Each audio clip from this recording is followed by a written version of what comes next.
Welcome, welcome, welcome to Armchair Expert. I'm Dan Shepard. We have a very interesting guest today, and we get to take a peek behind the curtain of the Michael Jordans and the Kobe Bryants and the Dwayne Wades of the world and see what kind of mental and physical performance they have enacted through the guidance of our guest, Tim Grover.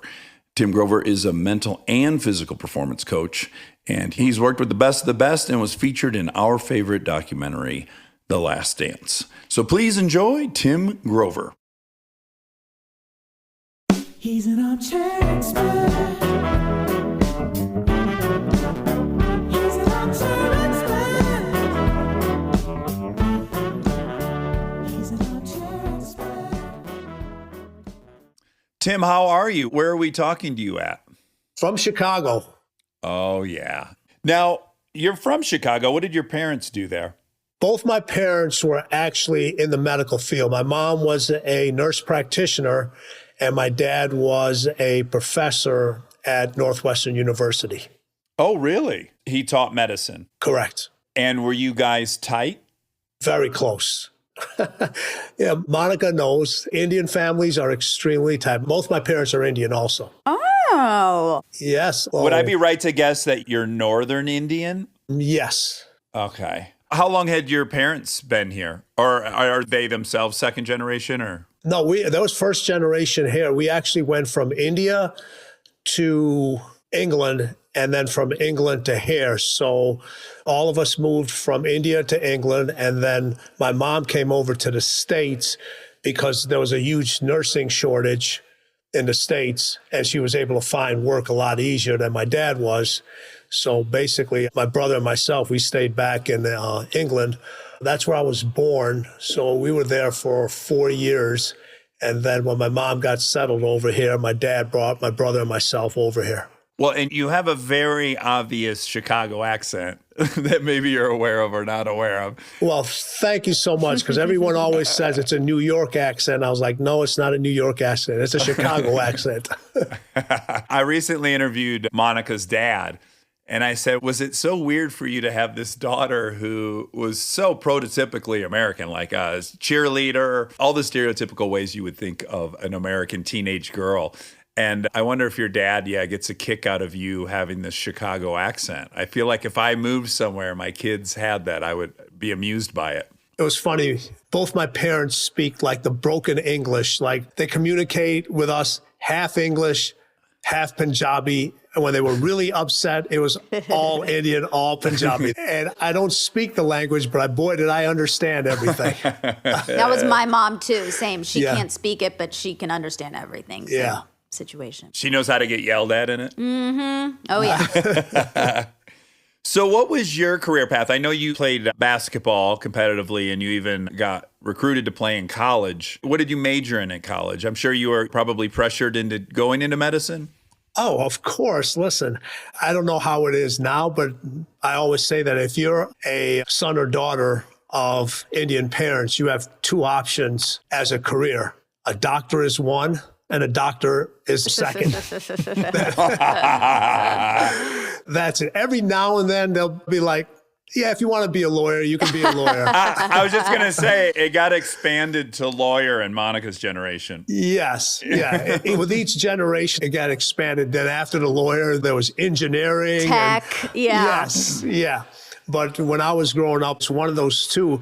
So it's funny. I have a master's degree in exercise science and a bachelor's degree in kinesiology, which is the movement of muscles and what happens to the body when you exercise and work out. So when I told my parents that I didn't want to go to medical school, they were not happy about it. They said, well, what are you going to do? I said, I'm going to train professional athletes. And my dad was like, interesting. They did not know what that meant.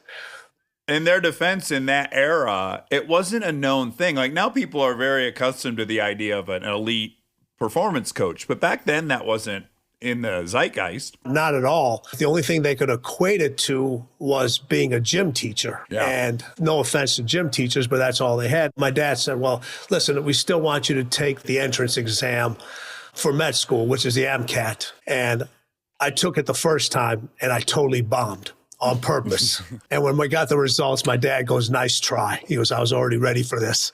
He had already registered for me to take it over. And I took it over. I did fairly well. I got accepted. And then I finally had to tell them I'm not going. And it was funny, even to this day, even though my dad is no longer with us, to them, a real job is where you have set hours, where you get a paycheck every 2 weeks, you get paid vacation, and you have a retirement plan. And what I do is the complete opposite. It's go out, find the business, find the clientele, don't know where your next paycheck is coming from. But when I finally realized who I was working with and what my clientele were, they forgave me briefly. That's so funny. Monica, should you speak up? Well, actually just had a question. Is that your given last name? Grover is my given last name, yes. Was it shortened at any point? It was not shortened at any point, Mom. My first name has been shortened. So it's actually Tim Deep. So it's Timdeep, Singh Grover. Got it. My last name is shortened. That my grandfather shortened it. So I just wondered. My dad wore the turban, but he told his mother that he was the first one that said, I want my family to have a different path. I will respect your wishes. I will not cut my hair. I will wear a turban, but I am not going to raise my children that way. He was the first rebel, and then I took it even farther. Well, it's probably in your genetics on some level that he was that way, and then you carried on. But Monica, Yes. I thought you were going to pipe up because Monica's story's so darn similar in that she went to Hollywood, and then she'll call her parents occasionally and be like, we're interviewing Bill Gates tomorrow. And they're like, oh, this is kind of cool. And then we're interviewing Hillary. Oh, all right, this career path seems to be not so shabby. And then the father handles the finances, and he's like, by God, this worked out. Yeah. As often as I tried to get both my parents to go to a Chicago Bulls game during that era and see everything, they were like, no, we just want to watch it on TV. They just want to watch it on TV. They missed out. They missed out on a lot. So Indian of them, though. Monica and I get to all these debates where I'm like, there's no way your family doesn't want to come and see everyone clap for you and stuff. And she's like, you don't understand how it works. Or I'll say, call your dad and tell him you love him today. And she'll go, he'll think I'm dying. He won't enjoy that. And I'm like, okay, yeah. The first thing, what's wrong? Yes. So how did you find your way to working with Jordan on the Bulls? So I graduated with my master's degree, and the only job that was available was working at a local health club. So back then, the minimum wage was $3.35. Remember, I had a master's degree, but I had all this knowledge in my head, but I didn't get a chance to actually practice it. So I started to work in a local health club and just started out like watching different trainers do their thing and kind of put my own spin on things, and really built a reputation as being a trainer at that health club that really got results. Back then, there was no social media. There wasn't any social media. So your word of mouth was your advertisement. So how do you get more business? You have to show results on somebody else, not yourself. You have to show results on somebody else. So I would take the interest not only in their workouts, their nutrition part of it, their lifestyles, all the things they had to do and didn't do when they weren't working out with me, everything. So I paid attention to a lot of details because I was like, okay, if I can show results on majority of my clients, everybody else is going to see what's going on with them, and they're going to ask, who are you working out with? And I ended up being one of the highest grossing trainers in that club. And I worked with, these were individuals that just wanted to lose weight, get better. There was a lot of post-pregnancy. It was a tennis club, so people wanted to get ready for tennis. I was an individual that like really paid attention to the details. So you built up a reputation, and then how does that open the door? So what happened was I saw a small article in a newspaper about different athletes working out and so forth. I said, you know what? This is what I'm going to do. I'm going to send out 14 letters. There's 15 players on a NBA basketball roster. I said, you know what? I'm in Chicago. I'm going to send out 14 letters to each player on the Chicago Bulls saying, hey, this is what I do. These are the results I can get. how I'm unique to the training industry. So back then, again, no emails, no cell phones, none of that stuff. So I literally wrote the letters and I addressed it to the Bulls practice facilities, put everybody's name on the letter, stamped it. The only person I did not send a letter to was Michael Jordan, because I was like, okay, this guy's so talented. He's so good. He already has somebody working with him. So those letters actually made it to the lockers of the different players. Can I quickly ask what year this was? This was 1988 or 89. Okay, and then I think it's relevant for context. This kind of predates the era where athletes of that variety weight trained and stuff. That was just kind of starting, correct? Like now you look at sports and Formula One drivers work out all day long, like motocross riders, everyone has recognized the value of it. But back then, they believed they got plenty of exercise on the court, right? They weren't trying to amp up anything. Yeah, you just like, okay, if you run and in practice, that's basically your workout. And especially in basketball, it was just like, no, weight training and conditioning, it's actually going to hinder your shot. It's going to slow you down. And that was some of the stuff that I had to kind of overcome. And I said, no, there's actually a way to do this where it enhances your ability. It enhances the way you jump, the way you run, the way you shoot a basketball. So I didn't get any reply back. So Michael reached into a locker of somebody else's and pulled the letter out and read it and gave it to the team's athletic trainer and said, hey, find out what this guy's about. Wow. I'm sorry. First of all, that's the most improbable story ever. And then secondly, here's where I will say you're welcome. Because he only wanted to weight train because of the Detroit Pistons. So here's a funny thing. So one of the reasons Michael wanted to get stronger is because of the physical abuse he was taking for the Detroit Pistons. So during the Olympics time, I got a chance to meet Chuck Daly because Chuck Daly was the coach of the Dream Team. And I went up to him and I thanked him. And he goes, who is this guy? I said, because of you. I said, I have my career. Because of you. But you're absolutely right. That's why Michael was like, hey, I need an edge. I'm taking this physical abuse from this team and I want to get stronger. So basically, the athletic trainer and the team physician at that time, for 3 months, they just hammered me with questions about my philosophy. If I knew what I was talking about, they'd give me tests to take and every kind of thing. And when they was like, okay, and I didn't know who they were interviewing me for. I did not have a clue. Also, I can't imagine someone that's been employed as the athletic trainer is welcoming of some outside opinion. Like that would feel a little bit undermining if I were in that position. So you're an uphill battle for sure. I did, but back then, the athletic trainer was not the individual that did the strength and conditioning part, did not do the sports performance. There was somebody else that did the sports performance. And the athletic trainer back then job was just to handle injuries. Keep them limber, get a massage. Yes. Yes. Okay. It was that kind of things. So after about 3 months going through this grueling back and forth, they tell me, hey, we want you to meet the client at like it was 1:30 and here's the address. I still don't know who they were talking to. So I get to the address. I lived in the city.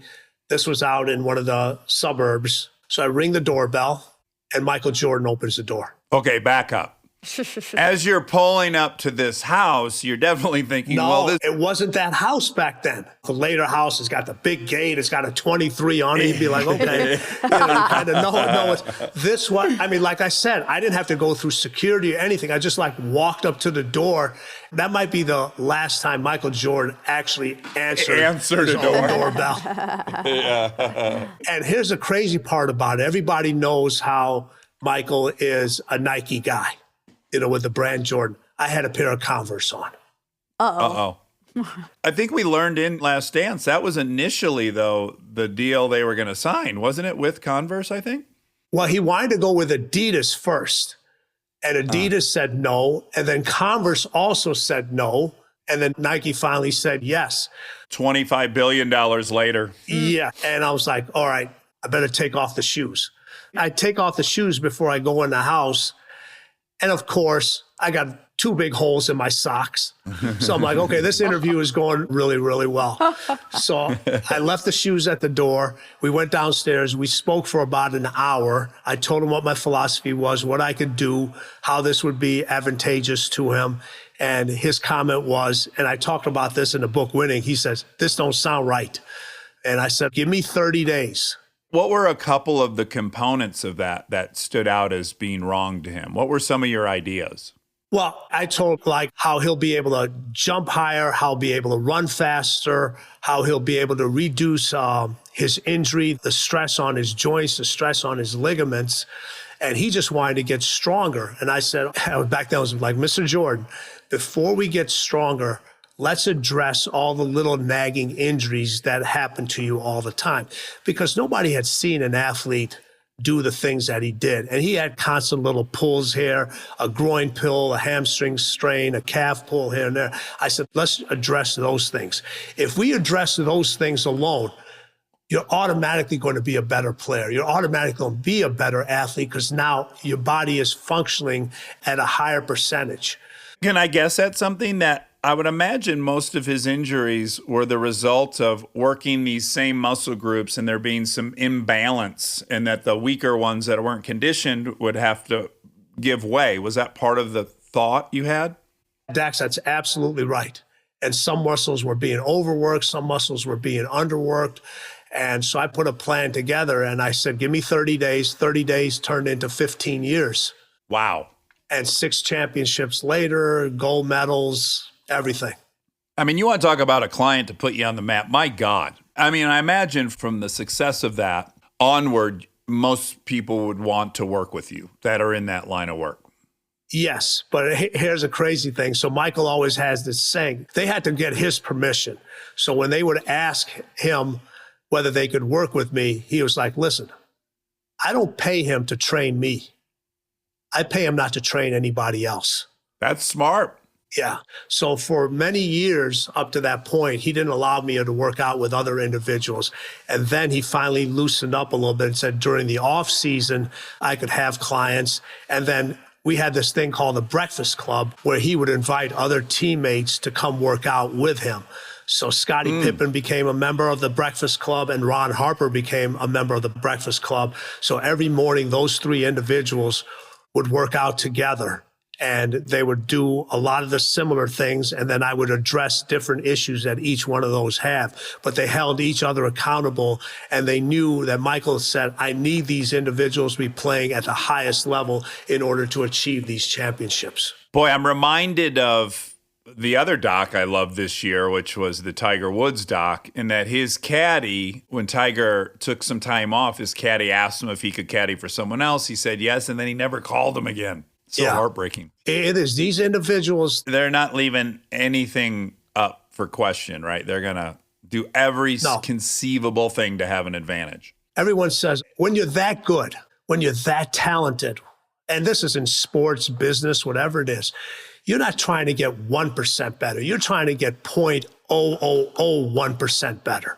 And people used to say to me, they was like, well, you were working with Michael Jordan. How much improvement is there? I was like, when there's an individual that's talented to show just a small percentage of improvement, you really, really have to know what you're doing. I'm a very competitive individual myself. People would be like, oh, you did it for Michael. Well, go do it for somebody else. All right, well, I went and did it for Kobe. Well, you did it for Michael and Kobe. Go do it for somebody else. I did it for Dwayne Wade. I wanted to prove to everybody that this just was not a one-off. I was not a one-hit wonder, similar to what you two do.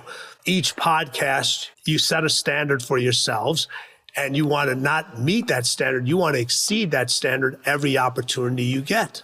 Well, I'm hoping to just hit around the mark sometimes, but that's why I'm not a champion. He doesn't have a winner's heart. I don't. And But some I of my, do. Monica is a 2-time state champion. So she and I have a much different mindset that comes up very often, more than you would guess, I think, in just day-to-day life. Stay tuned for more Armchair Expert, if you dare.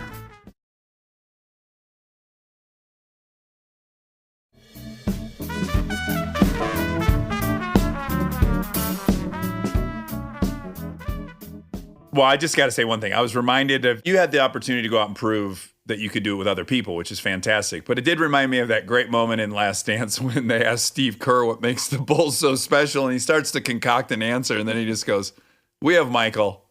It was just so great.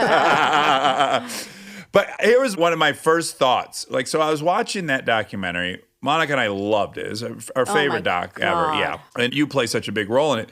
Now, I wonder, and you would be good at explaining this to me, if you look at the NBA and you look at the fitness level of the players in the NBA, there's not really a big standard deviation between them physically. They're all phenoms to some degree. So I'm wondering if you had to assign a percentage to how important the physical is versus the mental. Because to me, it seems like you could be many standard deviations above your teammates or your competitors mentally, but that physically, at best, you would be one above them. Does that make any sense?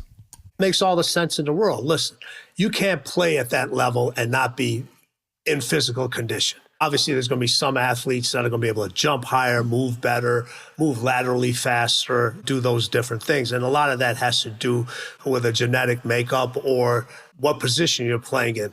But Michael always said it. He goes, it's the mental component. It's the mental component that gives me the edge. It's a mental component that allows me to win on a regular basis. They called it the last dance. And I was just like, when I looked at that year, to me, it was like an unforgiving race to winning. Everything was set up for that team not to win. I said, imagine going into a season knowing whether you won the championship or you didn't win, the team was going to be dismantled, the coach was going to be gone, this player wasn't going to be here, this wasn't going to be here. You as Michael, as an individual, he knew he wasn't coming back. How many people would have just thrown it in? Right. For most people, that becomes a built-in excuse. Yes. You know, what's interesting, too, is back to the physical component. Certainly in the last year of his playing, if you were to have given his body a 10 at some point, it wasn't the last year. I mean, the guy at that point is wearing enormous ice bags around his knees every time he sits down. Like it's not like his physical trajectory was going up and up. And I'd imagine even more his mental fitness had to make up that margin from what he was prior to that. You can maintain a certain level of physical fitness and be able to move a certain way. But we know the body has limitations, but the mind doesn't. So being able to see things a little faster, understand the game a little better, and also to have better understanding of the mindset of your opponent, know where their strengths are, know where their weaknesses are, and be able to take that and know this is what I need now. I'm not going to be able to jump as high. I have a lot of miles on my knees. But remember, the reason for those ice bags was to allow him to play longer. Yeah, but they hadn't been required for whatever reason the first 5 years. I mean, clearly, Right. You talk about repetitive injury. I mean, Yes, people at their young age, they think they're indestructible. And as you get older, you start to, hey, I got to take better care of my body. I got to do different things. So each year we made sure that, especially that last year, from a mental standpoint, also knowing going into the season that Scotty was not going to be available. He decided to have back surgery. So now you're like, okay, we can either use what you said is use it as an excuse, or how do we get even mentally stronger and continue to produce these results in order to win? one thing I found interesting about the Tiger documentary is that right out of the gates, he was interviewed and he had won his first championship. And his goal always was, I want to be the greatest golfer to ever play. Not, I want to win the PGA Tour this year. And for me, again, as someone who's not like Monaco or you or Michael Jordan, I can't even conceptualize thinking that way. Like entering some, not just I want to be the best among my peers, but I want to be the best in history. And it seems to me that Jordan was really active in writing his own story, in that he would find villains and he would establish an enemy, and he was good at creating a story. And so I would imagine Scotty being out for him in some way is almost like, oh, even better. I'm going to fucking do this, and I'm going to do it without that. Like, the story just got better because he's already won all the championships. So almost in ways, you're looking for the story to get, it's got to top itself. So this is a way for it to top itself. Wow, now I'm going to do it without Scotty. I always say this. I said, motivation is entry level. When you're that talented and you've already won 5 championships and you're going down in history as possibly the greatest athlete to ever play this game, motivation is entry level. You don't need the external people cheering for you. You don't need that stuff. Everything is internal. This is all about elevation. This is all about elevating yourself. What burns inside of you that other people can't see, that other people can't touch. And it's those little things that you said about this can't be done. You can't do this. You can't do that. And it's not about proving those individuals wrong. It's about proving yourself right.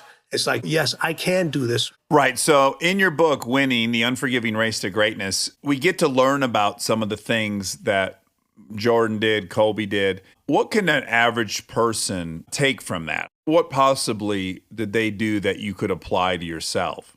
First of all, the ability to win is in all of us. There's wins every single day. You got to go out and capture those wins. You got to understand where they are and use it to get you a step closer to whatever your ultimate win is. All right. And you got to know what you're chasing. People don't know what they're chasing. They don't know if they're chasing money. They don't know if they're chasing success. They don't know if they're chasing health. They don't know what they're chasing. You have to have a clear definition of figure out the small wins that will get you closer and closer to that end result. Reminds me of a conversation I had recently with a friend of ours who is an investor for a living, and he'll lament about having sold something at 2x and it went to 4x and blah, blah, blah. And I said, well, you know, if you don't enter it with a definition of what a win is, you're going to forever be in this state of mind, right? If you enter into a stock and you don't say, well, for me, 2x is a big victory or 1.5x is a big victory, then of course you'll always have dissatisfaction because you never ever identified what the win was. It's funny. We just had the Kentucky Derby just recently happened. Here's the interesting thing about when animals race. They don't know there's a finish line. And they'll just keep going and keep going and keep going. You as an individual, you have to know the beginning of your chase, the end of it, what the win is. Otherwise, you're just going to keep going. You're just going to keep going. You're going to keep going. And you maybe end up going to a place you don't want to be. Why is selfishness misunderstood and why is it required for greatness? So here's the thing. We're all selfish in our own way. We just give it different names. It's like me time, all right? Or here we go, man cave. Or night out with the boys, night out with the girls. Those things are things you do for yourself. Nobody considers those selfish. If you take time to work out, people don't consider that selfish. If you take time out to meditate, people don't take care. Those are all things you do for yourself. Now, when somebody asks you to do something and you give them the answer no, now all of a sudden you're selfish because it doesn't benefit them. You have to take care of yourself. If you don't invest in yourself, how are you going to invest in anybody else? And usually when people say you're selfish, what they notice is they see you separating yourself from that individual or from the pack. Because everybody likes to stay in the middle because that's where the comfort is. There's no selfishness in the middle of a pack. But once you start separating yourself, all of a sudden it's like, oh, did you see what they did? What are they doing? I can't believe they're acting that way. And you get this labeled stigma as he or she is being selfish. When you do become selfish, the end goal is not to be about you. The time you spend being selfish, it's so they can give back to others, so they can give more to others. But in order to do that, there has to be a time for themselves. Yeah. Okay, tell me the value of being different and how that plays into succeeding or winning. Winning requires you to be different, but different scares people. Here's what really separated me in my training business early. All the books and studies and everything I read told me what to think. This is how you train an individual. This is what you do. I had the ability how to think. And when individuals have the ability of how to think, that makes them different because they're not following the same footprint that everybody else is doing. I'll give you a great example. Michael was low on energy. There wasn't a book back out there that said, okay, you need to increase his protein intake. During the late 80s and 90s, everything was about carbs, carbs, carbs. I was like, no, you know what? In order to slow the digestive process, so I added a steak to his pregame meal. And everybody said, you're crazy. That wasn't what to think. That was how to think. One of the big things that if you've ever seen Michael do this, if you go back to your school days, this may still happen now. When you're really winded and you're breathing heavily, what do the coaches always tell you? Put your arms in your air, put them over your head. It opens up the lungs more. I'm like, I'm already breathing heavily. My lungs are pretty much open. So I always used to tell Michael, grab your shorts, because when you sprint real hard and you're running up and down the court, if you get an opportunity to lean on something, your body recovers so much quicker. Well, he's not going to lean against the table. So I just said, grab your shorts. When you're in that position, you have something to balance your weight off of now, so it's going to allow you to recover faster. Again, that's a how to think, not what to think. Not always thinking about what's the right way, what's your way of doing it. Kobe used to come up to me all the time. He used to say, knowledge is power. And I would say, only if you use it for yourself. The way you gather knowledge and the way you perceive something may be totally different than the way anybody else is. Stay tuned for more Armchair Expert, if you dare.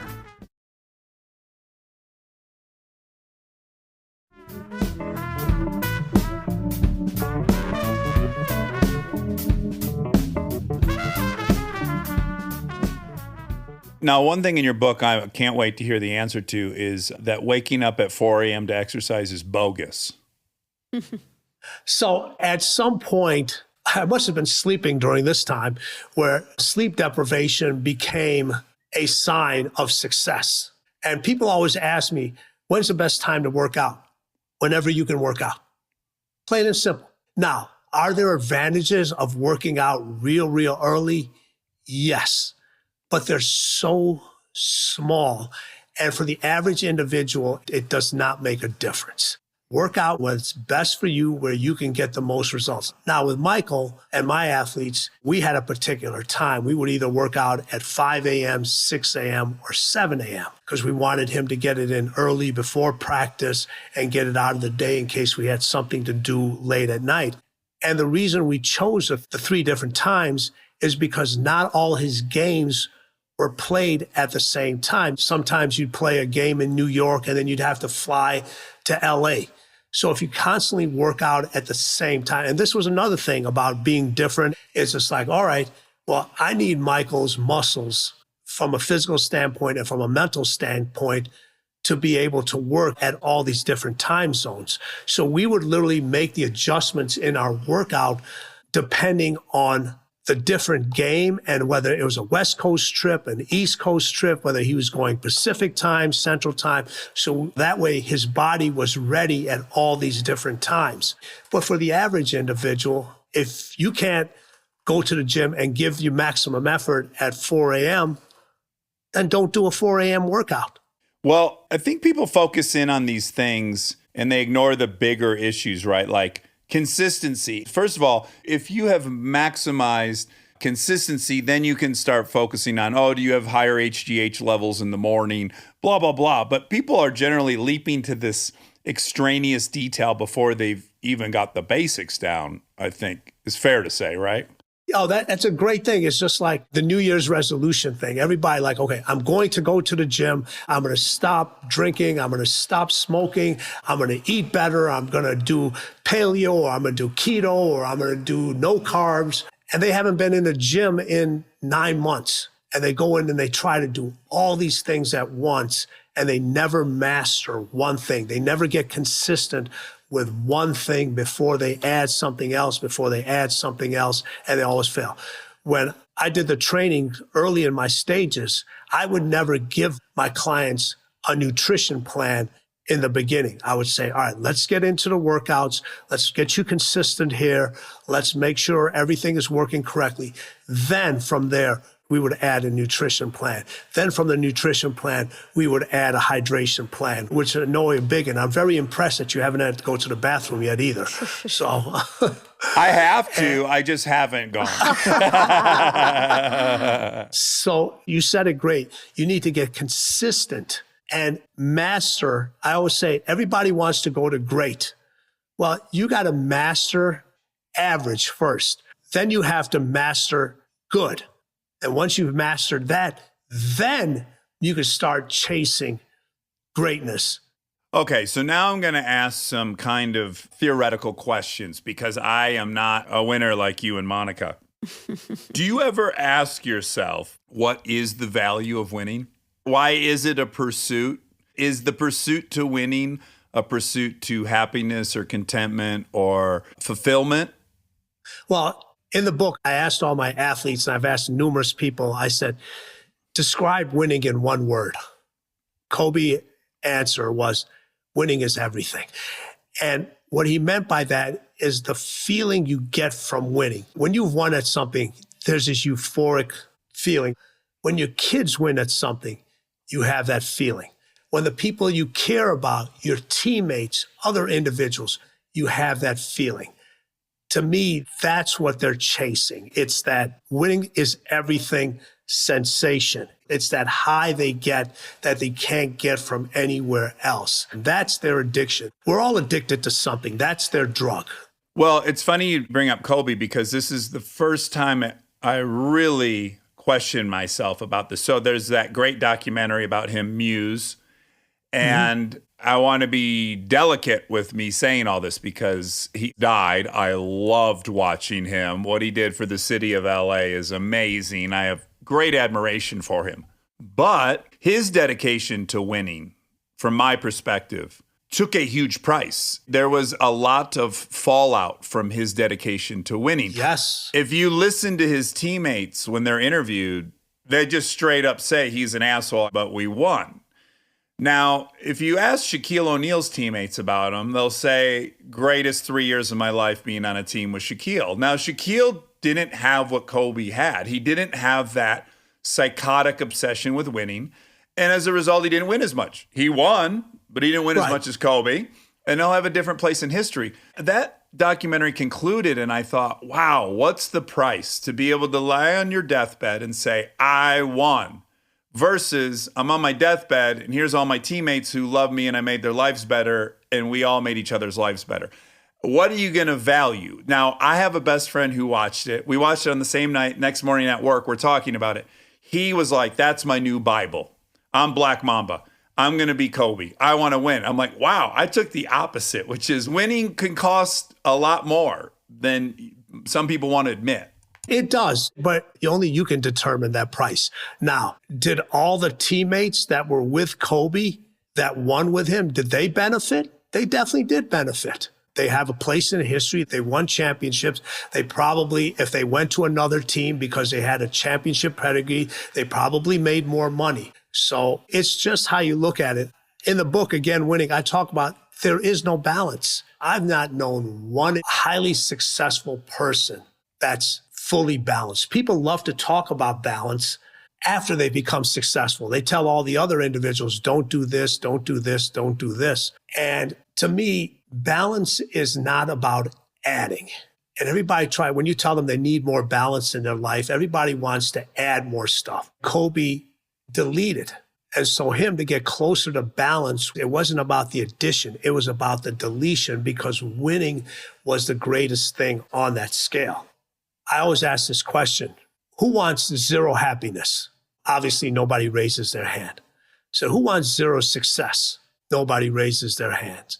Who wants zero love? Nobody raises their hand. And then I'll say, what's the number on a perfectly balanced scale? It's a zero. Yeah. Now, what I'm saying is you have to know what's important to you. Well, I imagine if I could guess at what you're really saying is, look, winning's not for everyone, but if you want to win, there are some hard fucking facts about it.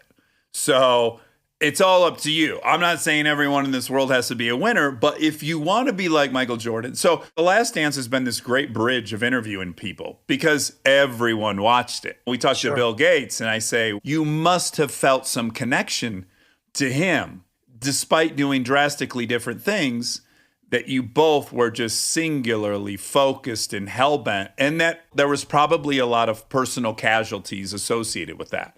And that seems to be consistent. I wish we talked to the Bill Gates or the Steve Jobs or somebody that took the Shaq route and also became those things. So it's just very interesting. I guess people ultimately have to decide who they want to be and what story they want to tell about themselves. I have one for me, and you have one, and Monica has one.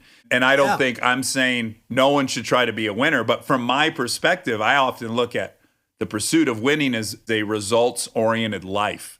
And I don't believe that a results-oriented life is the most fulfilling. But that's my story.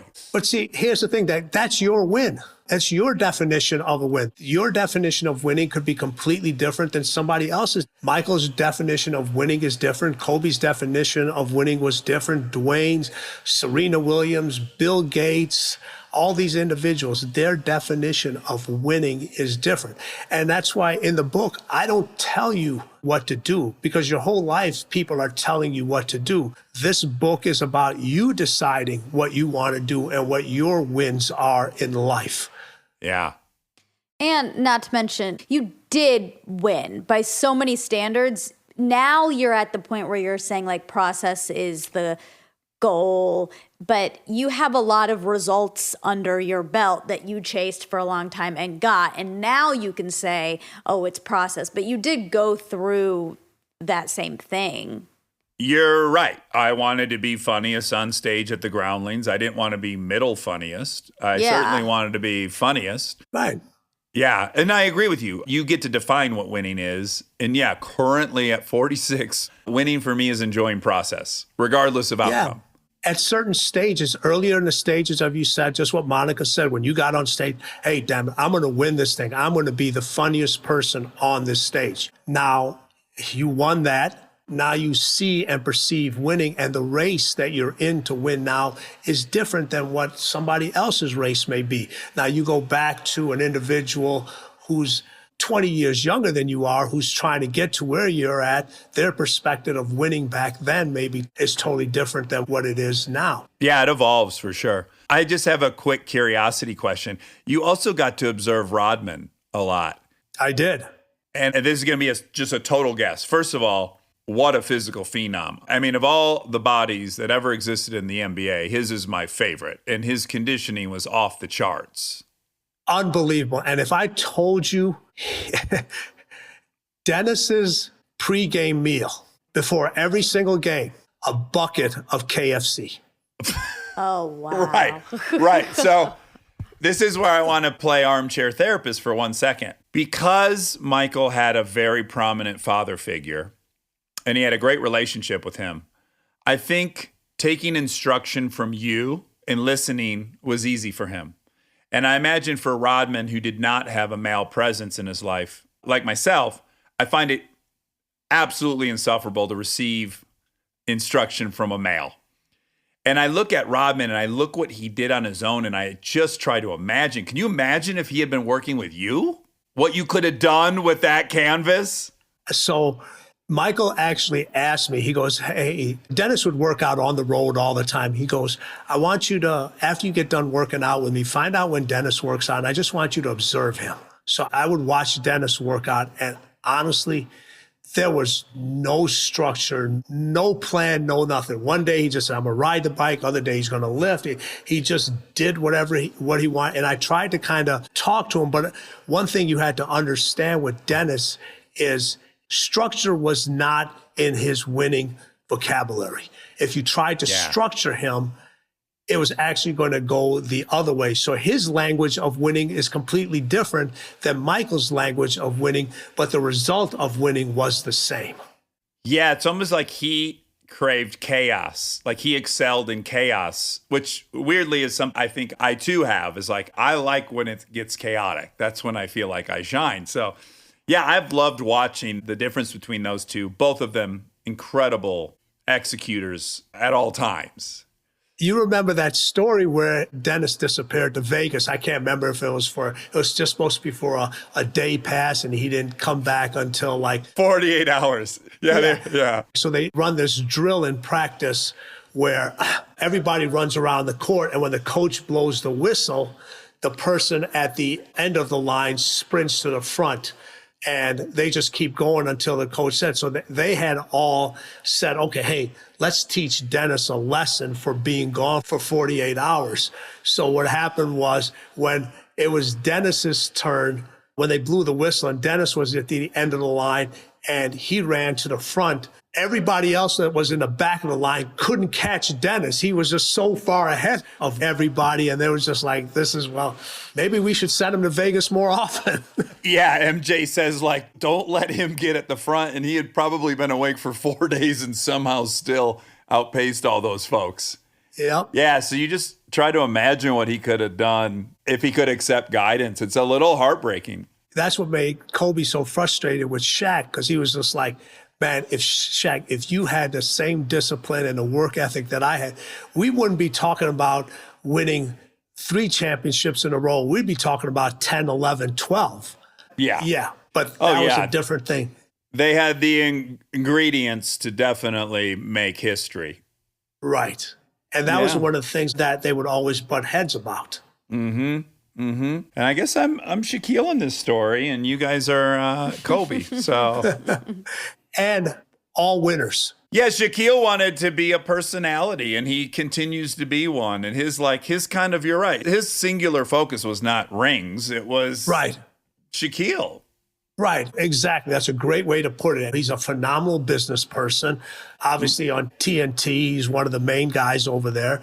Shaquille does what Shaquille wants to do, and that's winning to him. He wants to wrestle. He wants to be part of WWE. He goes, does that. He wants to be a cop. He was a fucking Long Beach Port Authority police officer while he was a Laker.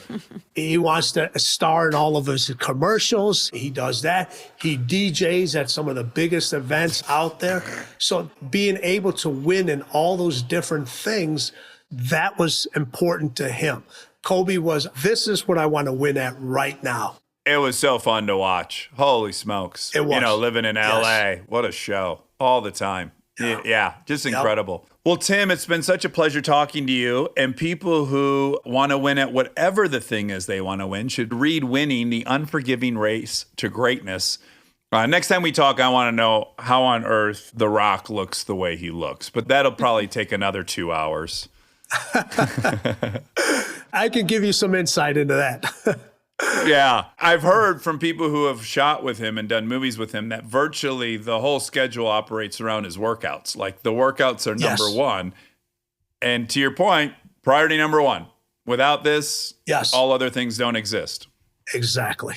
And I applaud him for being able to identify that and just say, hey, this is what it takes. We have a saying in AA that whatever you put in front of your sobriety will be the first thing you lose when you relapse. Like there has to be step one that you build everything else off of. Listen, Dax, I know that's an area that you've been very public with, and that's awesome that you're willing to share your story with it.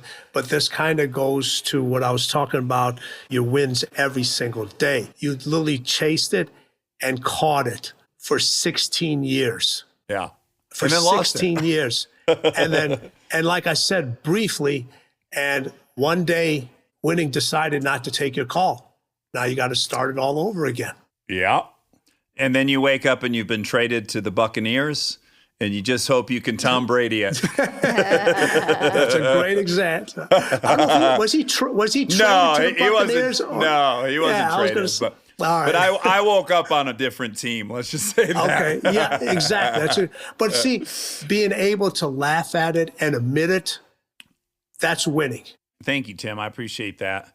Yeah. So everyone, please buy and read Winning, The Unforgiving Race to Greatness. It's been awesome talking to you. And I can only imagine how many great off-the-record stories you have at a dinner party. I hope I find myself at one someday. Thank you so much. All right. Take care, everyone. Well. Thank you so much. And now my favorite part of the show, the fact check with my soulmate, Monica Padman. Welcome, fact. So you're back from your trip. Yes, despite many, many tire challenges, we've returned. We blew 6 regular tires on the trailer. We blew a tire on the way up, Didn't have a jack, had to drive up on a bunch of garbage to get one of the tires of the trailer up in the air so that we could take it off. I had a spare. Spare got us to Jackson Hole, replaced the spare on the way home from Montana, blew one, put the spare on, blew the next one, drove on one wheel to a Walmart parking lot, went to sleep in Idaho, got up in the morning, got 2 new tires. That puts us at 4. Then on the way back, one blew again in California, then had to go into Victorville, get 2 new tires for that side of the trailer. So all in 6. Well, I still owe one. There's still a rim that's destroyed with no tire on it that I've got to replace before I return the trailer to Clay Cohen. Woo! We left Sunday at about 11 a.m. I thought we'd get home that night. And instead, we were at a Walmart parking lot. Then we left there at 9 in the morning. I thought, oh, we'll be home at, 4 p.m., home at 8 p.m. Barely made it. That's a long one. I saw you saw Adam Grant. He sent me a picture. Oh, he did? Yeah. Yeah, Adam was sweet. We went to, I guess we're not allowed to even talk about it, but we went to a meeting of folks, left and right, some major players from the right and the left to chat about topics in Montana. It felt very Illuminati, but at the same time, everyone there was kind of normal. You know who I got to see and really chat with? Who? Eric Lander.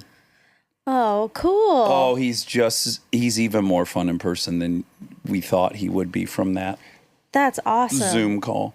Yeah, he's so smart. And playful. He was really playful in real life and very tall. You know who else is really tall in real life? Atul Gawande. Really? Yes. Like you see him from across the room. Tall, lean, handsome. Cool. Yeah. Kind of like a reunion of all our guests. There were many of our past guests there. How yeah. fun. And probably some future ones. I think I got us Sid Arthur Oh, wow. from Emperor of All Maladies. Yeah, that's amazing. Can I describe what he looked like? Sure. Okay. I don't know if I'm allowed to be talking about this. They did say don't talk about it. But at any rate, there was one scientist there or doctor. I couldn't tell. Every time this person spoke, they were very knowledgeable on biology. Also looked like a rock star. Leather jacket, kind of scruffy beard, Ooh. Indian, long hair. I immediately was like, this is Jeff Goldblum from Jurassic Park. Rock star biologist. And I was mesmerized by him for 2 days. And then I found out on the 3rd day that was Sid Arthur. Wow, cool. Yeah, I was very excited about that. Oh, Ashton and Mila, that episode, we didn't do a fact check. And one thing I wanted to add was you can call NFTs art, Okay. according to Ashton. Okay, you can call him art. And also, I want to say that he told me after the fact, and we were supposed to put it in there, that the NFT is going to cost about $800. Oh, great. Yeah. We didn't know the real number at the time we recorded, but now we know. Okay. So, Stoner Cats, if you're in. Well, this is Tim Grover, and very cool because he got to spend so much time with the big dog who we love. Mike Jordan. Yep. Okay. So, I'm going to get into some facts. I mean, he pretty much knows his stuff. He said 15 players on an NBA basketball team. Okay. That is true. Turns out to be true. That is true. That story was crazy. He gave 14 letters and skipped Michael. That is insane. It almost feels apocryphal. It almost seems, but Yeah. Am I saying it right now? Yeah. Apocryphal. Yeah, that's And I right. was accidentally saying hypocritical sometimes. Yes, I think so. Yeah, a little bit. That's all right. That's okay. It happens. You learned. It feels too convenient. I mean, I think it's a true story, but it's almost like the end of Race of 270, where it just feels a little improbable. Right. Well, it is The Sim, Yeah, it is The Sim. That's true. so anything's possible. Good point.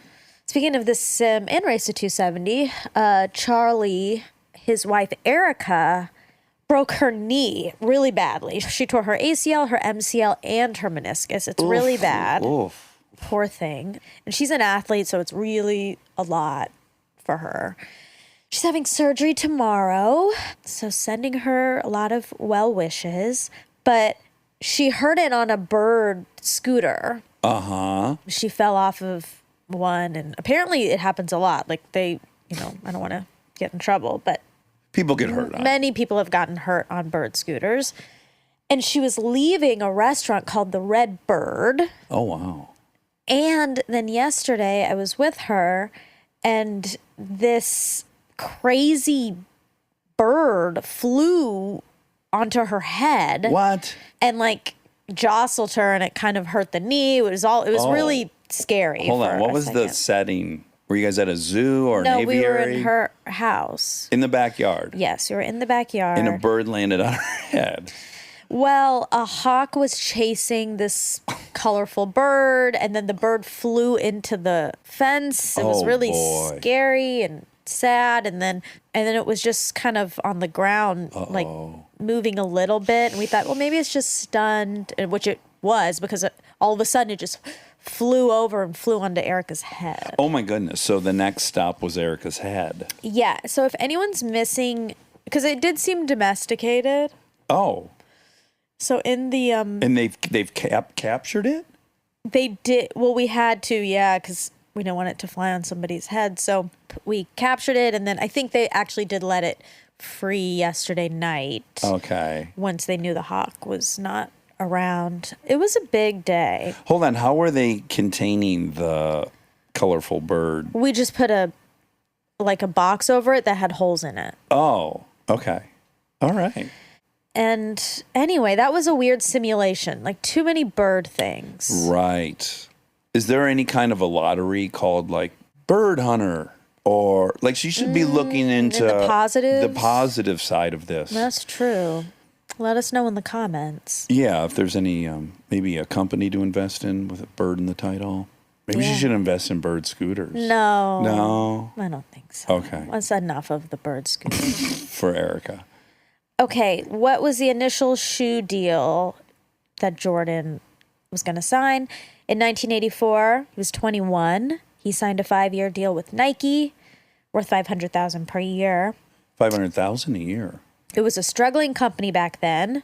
Jordan preferred either Adidas or Converse, but Nike agreed to give Jordan a signature line, which earned $3.14 billion in 2019. Just that year alone. Oh my God. That means over the last 20 years, that thing's created like 50 to 100 billion. It's amazing. Wow. Because of a dude. Well, they are the best style too, as we know. We love 'em. Yeah, we love them. Animal Instinct 2.0. That's our preferred model. I get lots of compliments on that. Oh, Hassan was there. Oh, I roomed with Hassan.